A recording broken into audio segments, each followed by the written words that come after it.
ഇവാനും പാവും അവളെ റേപ്പ് ചെയ്യണമെന്നുണ്ട്. ഇത് കേട്ട ജേവ പറയും, നിങ്ങൾക്ക് നാണമില്ലേ? കുറച്ചു നേരം കഴിഞ്ഞ് ഇവർ 3 പേരും അവിടെ നിന്ന് മാറി നിന്ന് ഡ്രഗ്സ് അടിക്കും. എന്നിട്ട് ഇവാൻ പാവുനെയും ജേവിയെയും വേറെ റൂമിലേക്ക് പറഞ്ഞയക്കും. എന്നിട്ട് ഇവാൻ അന്നയെ റേപ്പ് ചെയ്യും. കുറച്ചു കഴിഞ്ഞ് പാവും അവളെ റേപ്പ് ചെയ്യാൻ തുടങ്ങും. റേപ്പ് ചെയ്ത് കൊണ്ടിരിക്കുമ്പോൾ അവളുടെ കണ്ണുകൾ തുറക്കുന്നത്. ഇതിലൂടെ നമുക്ക് മനസ്സിലാക്കാൻ കഴിയും അവൾ മരിച്ചിട്ടില്ല. അന്നയെ ജീവനോടെ കണ്ട് പാവു പെട്ടെന്ന് പേടിച്ച് എഴുന്നേറ്റ് മാറും. എന്നിട്ട് ജേവിയെയും ഇവാനെയും വിളിക്കും. ഇവന്റെ അലർച്ച കേട്ട ജേവിയും ഇവാനും, നീ എന്തിനാ കിടന്ന് ബഹളം വെക്കുന്നത്?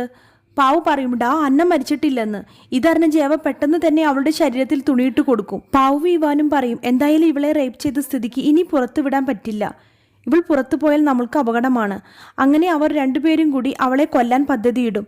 ഇത് കേട്ട ജേവ പറയും, നിങ്ങൾ എന്തൊരു മണ്ടത്തര പറയുന്നത്? അങ്ങനൊന്നും ചെയ്യാൻ പാടില്ല, അതൊക്കെ തെറ്റാണ് എന്ന് പറഞ്ഞ് അവരെ തടുക്കും. അവസാനം ഇവാനും ജേവയും കൂടെ അടിപിടിയാവും. ദേഷ്യത്തിൽ ഇവാൻ ജേവയുടെ തലയ്ക്ക് ഒരടി കൊടുക്കും.